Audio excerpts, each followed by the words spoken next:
Summer holidays வந்தாச்சு, நம்ம GT Holidays வந்தாச்சு. GT Holidays, South India's #1 travel brand.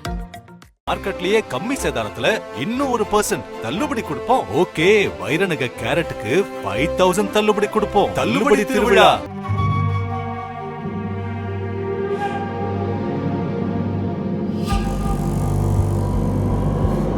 மருத்துவர், வழக்கறிஞர் உட்பட ஒரே குடும்பத்தைச் சேர்ந்த 4 பேர் தற்கொலை செய்து கொண்ட சம்பவம் சென்னையில் பரபரப்பை ஏற்படுத்தியுள்ளது. திருவண்ணாமலை மாவட்டம் செய்யாறு பகுதியைச் சேர்ந்தவர் மருத்துவர் பாலமுருகன்.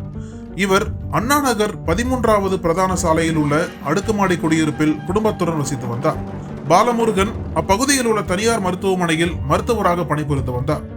இவருக்கு திருமணமாகி தஸ்வந்த் குமார் மற்றும் லிங்கேஷ் குமார் ஆகிய 2 மகன்கள் இருந்தனர். பாலமுருகனின் மனைவி சுமதி உயர்நீதிமன்ற வழக்கறிஞராக பணிபுரிந்து வந்தார். சமீப நாட்களாக நீதிமன்றத்திற்கு செல்வதில்லை என கூறப்படுகிறது. இவர்கள் சென்னையில் 25 ஆண்டுகளுக்கு மேலாக வசித்து வந்துள்ளனர். இவர்களது வீட்டில் பணிப்பெண்ணாக ரேவதி என்பவர் பணியாற்றி வந்துள்ளார். கடந்த புதன்கிழமை இரவில் இருந்து உடல்நலக் கோளாறால் அவதிப்பட்டு வந்த ரேவதி மருத்துவரிடம் மருந்து கேட்டு போன் அடித்துள்ளார். ஆனால் மருத்துவர் குடும்பத்தினர் யாருமே போனை எடுக்காததால் சந்தேகமடைந்த ரேவதி டாக்டரின் வீட்டிற்கு வந்து பார்த்துள்ளார். கதவு உள்பக்கமாக பூட்டி இருந்ததால் ரேவதி கதவை நீண்ட நேரமாக தட்டியிருக்கிறார். பின்னர் டாக்டர் மனைவிக்கு ரேவதி போன் செய்திருக்கிறார். ஆனால் எந்தவித பதிலும் இல்லை. அப்போது டாக்டரின் டிரைவரும் சம்பவ இடத்திற்கு விரைந்து வந்து பார்த்துள்ளார். கதவை எவ்வளவு தட்டியும் யாரும் திறக்காததால் கதவை உடைத்து உள்ளே சென்றுள்ளனர்.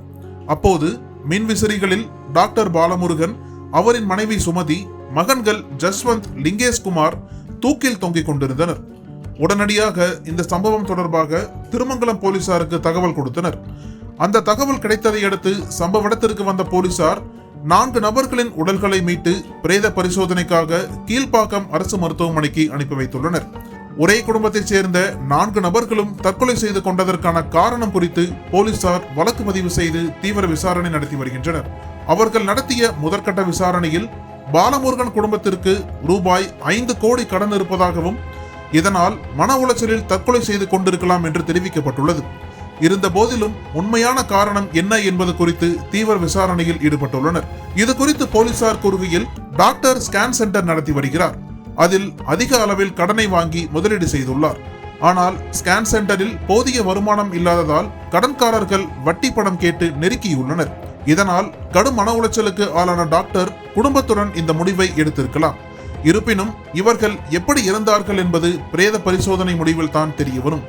மற்றபடி 2 மகன்களையும் டாக்டர் பாலமுருகன் கொலை செய்துவிட்டு தூக்கில் தொங்கிவிட்டார் என்பதற்கான ஆதாரங்கள் இதுவரை கிடைக்கவில்லை என்றனர்.